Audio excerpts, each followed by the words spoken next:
Hi, this is Asha from budget friendly tailor. So இன்றைக்கி வந்து ஒரு பட்டி ஸ்டிச்சிங் வீடியோ தான் பார்த்துட்ருக்கோம். ஸோ திடீர்னு என்னடா பட்டியோட ஸ்டிச் வீடியோ போடுறேன் அப்படின்னு நினைக்க வேண்டாம்.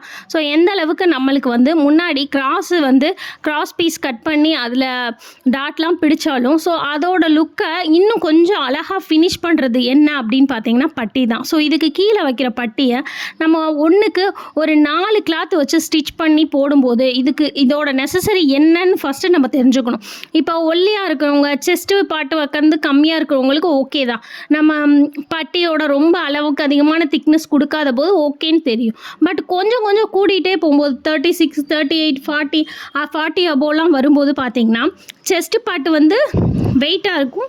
ஸோ அந்த வெயிட் வந்து கீழே இருக்க வந்து பார்த்திங்கன்னா பட்டி வந்து திக்னஸ் கம்மியாக இருக்கும்போது செஸ்ட்டு பட்டிக்கு கீழே வர்ற மாதிரி ஒரு டிஃப்ரெண்ட் வரும்.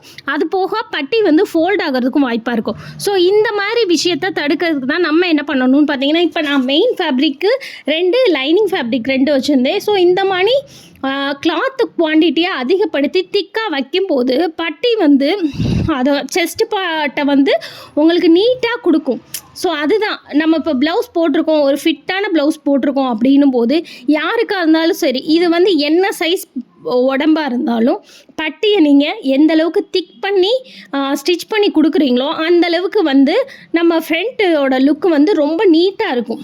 முடிஞ்ச அளவுக்கு பிகினர்ஸாக இருந்தீங்கன்னா இந்த மாதிரி ட்ரை பண்ணி நீங்கள் கஸ்டமர் கொடுக்கும்போது கஸ்டமரோட சாட்டிஸ்ஃபேக்ஷன் ரொம்பவே அதிகமாக இருக்கும். ரொம்ப அவங்களும் வந்து எனக்கு இந்த இடத்துல ஃபோல்ட் ஆகலைன்ற கம்ப்ளைண்ட்டை சொல்லுவாங்க. ஸோ நீட்டாகவும் இருக்கும். நீங்கள் ஒரு தடவை இந்த மாதிரி ட்ரை பண்ணி பாருங்கள்.